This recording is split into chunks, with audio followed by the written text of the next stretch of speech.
की यही लगन है, मन का यही कथन है।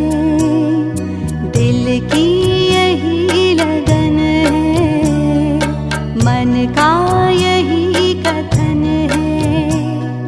प्रभु याद में खोए रहे हम आपकी तरह। ओ ब्रह्मा बाबा बन जाए हम आपकी तरह। दिल की यही लगन है, मन का यही कथन है। दिल की यही लगन है, मन का यही कथन है।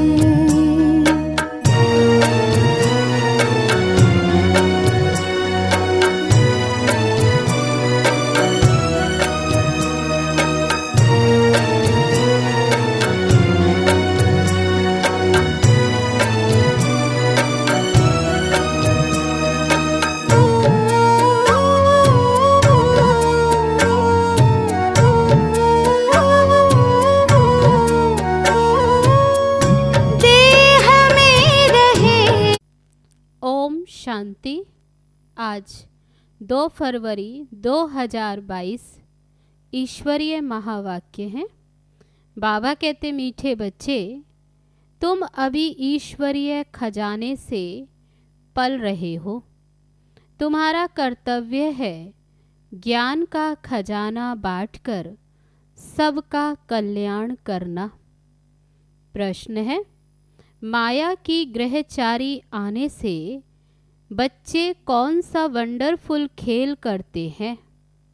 उत्तर है, जब ग्रहचारी आती है तो ऐसे ऊंचे ते ऊंचे बाप, टीचर और सतगुरु तीनों को ही भूल जाते हैं। वंडर है जो अच्छे अच्छे निश्चय बुद्धि बच्चे भी कहते हैं कि हम नहीं मानते। आश्चर्यवत सुनंती कथंती भागंती हो जाते हैं। आज मम्मा बाबा कहते और कल गुम हो जाते, पता ही नहीं चलता। लेकिन बाबा कहे फिर भी सब आएंगे, क्योंकि सबको शरणागति तो एक बाबा के पास ही मिलनी है। गीत है ओम नमो शिवाय। ओम शांति। ये गीत तो बच्चे समय प्रति समय सुनते भी हैं और अपने पारलौकिक परम पिता परमात्मा को याद भी करते हैं।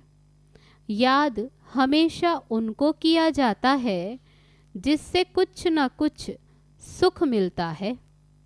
बनारस में शिव के मंदिर हैं, वहाँ बहुत जाते हैं और निराकार बाप को याद करते हैं। जैसे लक्ष्मी नारायण को सब याद करते हैं, क्योंकि उनके राज्य में सुख था। तब ही राजा रानी की महिमा निकलती है, सारी दुनिया याद करती ओ गॉड फादर। वह एक ही वर्ल्ड का फादर है, और कोई तो वर्ल्ड का फादर नहीं है। वर्ल्ड का फादर है निराकार गॉड। उस एक को ही अवतार अर्थात रियनकार्नेशन भी कहते हैं। वे एक ही बाप है जिसको अपना सूक्ष्म व स्थूल शरीर नहीं है। ब्रह्मा विष्णु शंकर को भी सूक्ष्म शरीर है, उनको भी अवतार नहीं कहेंगे। अवतार अक्षर बहुत ऊंचा है। वह सबका बाप है, सबको सुख देने वाला पतित पावन है। सर्व मनुष्य आत्माएं जो भी आती हैं, वह पहले सतो प्रधान फिर सतो रजो तमो में आती हैं। उनको पतित दुखी होना ही है। पुनर्जन्म तो सब लेते हैं ना। ब्रह्मा को भी मनुष्य कहा जाता है। विष्णु के 2 रूप लक्ष्मी नारायण को भी मनुष्य ही कहा जाता, तो उन्हों को भी हम अवतार नहीं कह सकते। अवतार तो सिर्फ एक ही है। बाप आते ही हैं बच्चों को वर्षा देने, और आते भी तब हैं जब सारी दुनिया पतित हो जाती। जो भी मनुष्य मात्र हैं सब गॉड फादर की रचना है। भिन्न नाम रूप से सब गॉड फादर जरूर कहते हैं। हर एक आत्मा की बुद्धि उस बाप को याद करती।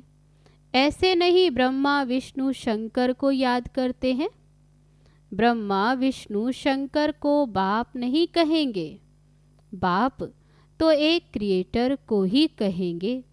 जब संगम युग होता है, सभी मनुष्य पतित हो जाते, तब बाप अवतार लेते हैं कल्प के संगम युग पर। कलयुग को सत्युग बनाने क्रिएटर है ना, बाप आते ही हैं कल्प के संगम युग पर कलयुग को सत्युग बनाने। दिखाते हैं ब्रह्मा द्वारा स्थापना कराते हैं, शंकर द्वारा विनाश, विष्णु द्वारा पालना कराते। तो आते भी हैं भारत में। शिवरात्रि भी भारत में ही मनाई जाती, परंतु जानते नहीं कि शिव का नाम रूप देश काल क्या है। बाप कहते मुझे ना जान सर्वव्यापी कह देते, मेरी बहुत ग्लानि कर देते, जिस कारण भारतवासी बिल्कुल ही पतित हो गए। जब भारत में सब आत्मा पतित बन जाती, तब फिर मैं आता हूँ। कलयुग में कोई भी पुण्य आत्मा पवित्र आत्मा नहीं हो सकती। पवित्र दुनिया में पवित्र आत्माएं रहती हैं। उनको कहा जाता है संपूर्ण निर्विकारी दुनिया। उसकी भेंट में कलयुग है विशेष दुनिया, विकारी दुनिया। कलयुग के अंत और सत्युग की आदि को कहा जाता है संगम। द्वापर और त्रेता को नहीं मिलाएंगे। अंत माना सारी पुरानी दुनिया का अंत और नई दुनिया का आदि। सत्युग है पावन दुनिया, फिर कलाएं कमती होती जाती। सत्युग त्रेता को भी एक समान नहीं रखेंगे। बाप कहते हैं मुझे बच्चों में नंबर वार ही पहचाना है। इस समय ही ये कहा जाता है क्योंकि माया सामने खड़ी है। घड़ी घड़ी वे भुला देती। कहते हैं हम ब्रह्मा के बच्चे शिव के पोत्रे हैं, और ये कहते भी फिर भूल जाते। अज्ञान में ऐसी बात कभी नहीं भूलेंगे। यहाँ सामने कह देते कि हम ब्रह्मा के बच्चे नहीं हैं, एकदम भूल जाते। इतना भूल जाते जो फिर कभी याद भी नहीं करते। ये एक बड़ा वंडर है। भारतवासी ये भी जानते कि स्वर्ग बनाने वाला परम पिता परमात्मा है और नरक बनाने वाला माया रावण है। फिर दोनों ही बातें भूल जाते। ना बाप को जानते और ना ही रावण को जानते। शिव को पूजते हैं और रावण को जलाते हैं, परंतु वंडर ये कि जिन्हों को पूजते हैं और उनके ऑक्यूपेशन बायोग्राफी का कुछ भी पता नहीं, और रावण जिसको जलाते उनका भी पता नहीं कि ये रावण क्या चीज है। मनुष्य मात्र यथा राजा रानी तथा प्रजा, उसमें सब आ जाते हैं। सब तुच्छ बुद्धि। बाप समझाते और जो धर्म स्थापन करने आते हैं उनको रियनकार्नेशन नहीं कहेंगे। अवतरण तो एक बाप का ही होता है भारत में, परंतु भारतवासी खुद भी भूल जाते। भल परम पिता परमात्मा की पूजा करते हैं, परंतु वह कब आया, क्या किया, ये कुछ भी नहीं जानते। ना बाप को और ना रचना के आदि मध्य अंत को जानते, न देवी देवताओं की बायोग्राफी को जानते। इसलिए ही दुखी हैं। भारतवासी पहले कितने सुखी थे, बिल्कुल ही विश्व के मालिक थे। अब वह भारतवासी ये नहीं जानते कि हम सब पावन श्रेष्ठाचारी थे। अगर थे तो कैसे बने, कुछ भी नहीं जानते। ये है वंडर। बाप कितना क्लियर कर समझाते हैं कि किसको समझाएंगे। अपने बच्चों को समझाता हूँ। बच्चों के सामने ही बाप प्रत्यक्ष होता, परंतु बच्चे भी प्रत्यक्ष हो मम्मा बाबा कहकर और फिर बाप को भूल जाते। यही वंडर है। अज्ञान काल में क्या कभी बाप टीचर गुरु को भूल न सके। यहाँ ये पारलौकिक बाप जो इतना बड़ा, जो सब दुख दूर कर देते, उनको भूल जाते। तब कहा जाता आश्चर्यवत सुनंती कथंती, अहो मम माया तुम कितनी प्रबल हो। बेहद बाप के बनंती टीचर समझ उनसे पढ़ते हुए, पतित पावन सतगुरु पक्का समझते हुए फिर तीनों को ही भूल जाते। एक को भूले तो तीनों को ही भूले, और एक को याद करो तो तीनों ही याद पड़ेंगे, क्योंकि ये तीनों ही कंबाइंड हैं। खुद ही बाप टीचर और सतगुरु है, सो भी एक्यूरेट। कहते हैं मैं बाप हूँ, तुमको जरूर अपने परम धाम में लेकर जाऊंगा। मैं तुम्हारा शिक्षक हूँ, पढ़ाकर तुमको जरूर राजाओं का राजा बनाऊंगा। मैं सतगुरु हूँ, तुम बच्चों को नंबरवार पुरुषार्थ अनुसार सबको वापस जरूर लेकर जाऊंगा। ये गारंटी करते हैं। ऐसे बाप को भी चलते चलते फिर भूल जाते। माया की ग्रहचारी ऐसी है जो आज कहेंगे बाबा, कल कहेंगे हमको तो संशय पड़ता है। ऐसे ही होता रहता। हाँ, कोई तो फिर अंत में आकर भी वर्षा लेंगे। ग्रहचारी उतरेगी तो आ जाएंगे। ऐसे भी ड्रामा में नूंद है। विनाश तो होना ही है, फिर किसकी शरण लेंगे। सबका सदगति दाता तो एक ही है, सबको शरण में लेने वाला भी है। सब आकर माथा झुकाने वाले हैं, परंतु उस समय क्या कर सकेंगे। फिर ऐसा होगा तो इतनी भीड़ इकट्ठी तो आ न सके। ये खेल ही बड़ा वंडरफुल बना हुआ है। इतनी भीड़ आकर क्या करेगी। फिर शीघ्र ही विनाश भी सामने आ जाएगा। हाँ, आवाज़ सुनेंगे कि बाप कहते मुझे याद करो, अब घर वापस जाना है। बाकी मिलने से क्या फ़ायदा। बाबा डायरेक्शन देते कि भल कोई विलायत में है तो भी बाप को याद करते रहो तो विकर्म विनाश होंगे। अंतमति सो गति हो जाएगी। सबको पैगाम तो मिलना ही है। एक जगह पर इतने थोड़े ही मिल सकेंगे, परंतु ड्रामा बड़ा वंडरफुल बना हुआ है। सबको पता पड़ेगा कि ये फादर आया हुआ है। क्रिश्चियन सब थोड़े ही पोप से मिलते, सब पहुंच न सके। ये भी सबको अंत में पता पड़ेगा कि बाप आया है। सबको लिबरेट कर ले जाएंगे। कितना बड़ा विनाश होना है। रुद्रमाला कितनी जबरदस्त है। उनकी भेंट में विष्णु की माला कितनी छोटी। यूं तो कहें कि ये सारी माला विष्णु की है। पहला पहला तो विष्णु ठहरा ना। ह्यूमैनिटी का great great grand father Brahma ही ठहरा। ब्रह्मा ही फिर विष्णु बनते हैं। विष्णु के दो रूप हैं, लक्ष्मी नारायण। फर्क कुछ भी नहीं। ये बड़ी वंडरफुल बातें हैं। इसको सिमरण करते रहो तो भी खुशी रहे।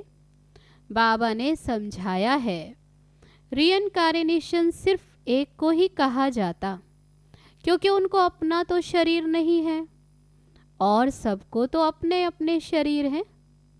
बाबा को तो शरीर का लोन लेना पड़े, औरों को तो अपना अपना शरीर है। लोन लेने वाली चीज फिर दूसरे की होती है। कोई भी आत्मा थोड़ी कहेगी कि हम लोन लेते हैं। आत्मा तो कहती है मेरा शरीर है। शिव बाबा तो ये कह न सके कि ये मेरा शरीर है। वह सिर्फ इस तन का आधार लेते हैं, बच्चों को नॉलेज देने और योग सिखलाने के लिए। बच्चे भी जानते हैं कि बाबा ने ये आधार लिया है, फिर भी घड़ी घड़ी भूल जाते। देह अभिमानी बनते हैं तो वह रिगार्ड गुम हो जाता। नहीं तो बाबा क्या चीज है अगर जाने तो उनके फरमान पर जरूर चलें। कदम कदम श्रीमत लेनी पड़े, परंतु माया भुला देती है। कभी श्रीमत पर, कभी आसुरी मत पर चल पड़ते।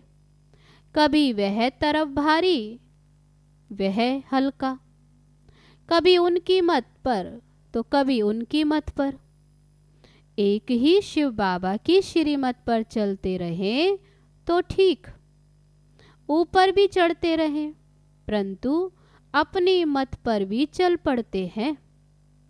बाप जो डायरेक्शन आदि देते उनको अमल में जरूर लाना पड़े, फिर कुछ भी हो जाता। बाबा कहते कि मेरे डायरेक्शन अनुसार चलते, फिर अगर कुछ हो भी जाता तो कहेंगे ड्रामा में ऐसा था। राजधानी तो स्थापन होनी ही है, इसमें जरा भी कुछ फर्क नहीं पड़ सकता। मिलने के लिए तो बहुत आते, फिर घर गए तो खलास। पूरे निश्चय से थोड़े ही आते हैं। कोई को 5% निश्चय है तो कोई को 15%। अज्ञान काल में जब पता लग जाता कि ये मेरा चाचा है, मामा है, तो फिर संशय थोड़ी पड़ता है कि ये मामा है या नहीं। यहाँ तो माया संशय में लाकर फिर गिरा देती। गोया निश्चय बैठा ही नहीं। निश्चय बैठे बैठे भी फिर गुम हो जाते। वंडर है ना। ये एक ही बाप टीचर सतगुरु है। हर एक नंबरवार पुरुषार्थ अनुसार कल्प पहले मुआफिक ही उठाते। कल्प पहले जिसने जितना वर्षा लिया है, हर एक की वही एक्ट चल रही है। इस समय हम ब्राह्मणों की माला नहीं बन सकती। क्यों? क्योंकि ग्रहचारी आती रहती है तो टूट पड़ते, फिर प्रजा की माला में आ जाते। प्रजा भी कब कैसे और कब कैसे। माला है तो जरूर, फिर रुद्र माला और विष्णु की माला है। वह है रूहानी माला रुद्र माला, वह फिर है जिस्मानी माला विष्णु की माला। इसको समझने की बड़ी अच्छी विशाल और स्वच्छ बुद्धि चाहिए। वफादार फरमान बरदार चाहिए, जो श्रीमत पर पूरा ध्यान देते रहें। शिव बाबा की कितनी बड़ी सर्विस है। कहते हैं पतित पावन आओ। बाबा पावन दुनिया स्थापन करते, वही फिर पतित बनते, फिर उनको ही पावन बनाने बाप को आना पड़ता है। कितना वंडरफुल पार्ट है। बाप कितना वंडरफुल पार्ट बजाते इस समय।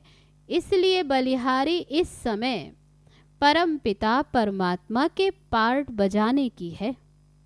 नंबर 1 यादगार है ही एक का, जो सब कुछ करते उनकी ही जयंती मनाते। जिसको बनाते उनकी कितनी महिमा है।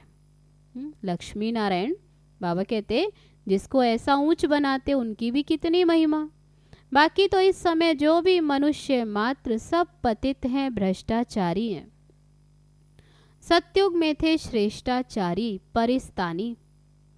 कितना रात दिन का फर्क है। अभी हम शिव बाबा से वर्षा ले रहे हैं। अब हमको क्या मानना है? मनाना होता है भक्ति मार्ग में। बाबा कहते अभी तुम जानते हो अब हमको क्या मनाना है। तो इस समय श्रीमत पर खूब तुमको पुरुषार्थ करना है, सर्विस करनी है। ये प्रदर्शनी पर समझाने की रस्म बड़ी अच्छी निकली है। ईश्वरीय सर्विस पर बच्चों को पूरा ध्यान देना है। जो ईश्वरीय खजाने से पलते हैं उनको तो पूरी सर्विस करनी चाहिए। जो जल्दी जल्दी मनुष्यों का कल्याण हो जाए। अच्छा, मीठे मीठे सिकीलदे बच्चों प्रति माता पिता बाप दादा का याद प्यार और गुड मॉर्निंग। रूहानी बाप की रूहानी बच्चों को नमस्ते। हम रूहानी बच्चों की रूहानी बाप दादा को नमस्ते नमस्ते। ओम शांति। अब है धारणा के लिए मुख्य सार। पहली पॉइंट, चढ़ती कला में जाने के लिए कदम कदम श्रीमत पर चलना है। बाप को यथार्थ पहचान कर देही अभिमानी बन पूरा रिगार्ड रखना है। दूसरी पॉइंट, ईश्वरीय सर्विस पर पूरा पूरा ध्यान देना है। याद से बुद्धि को स्वच्छ और विशाल बनाना है।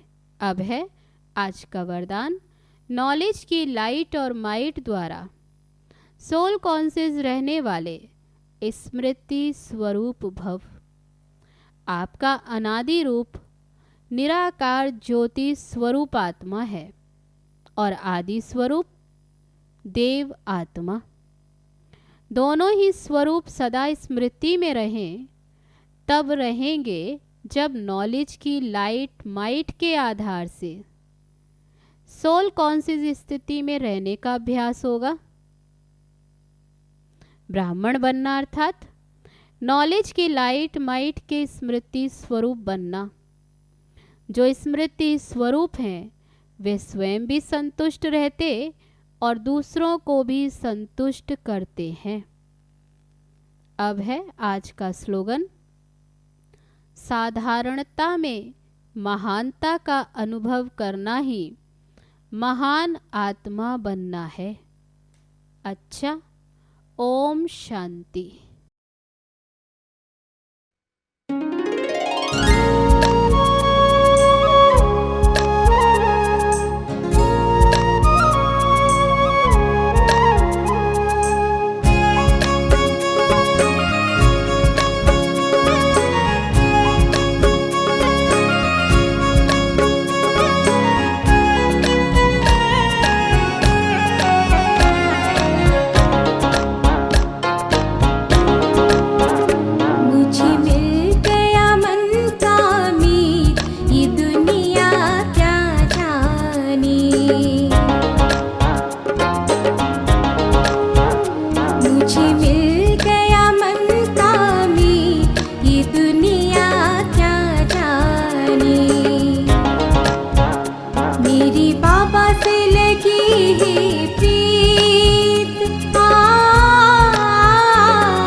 मेरी बाबा से लगी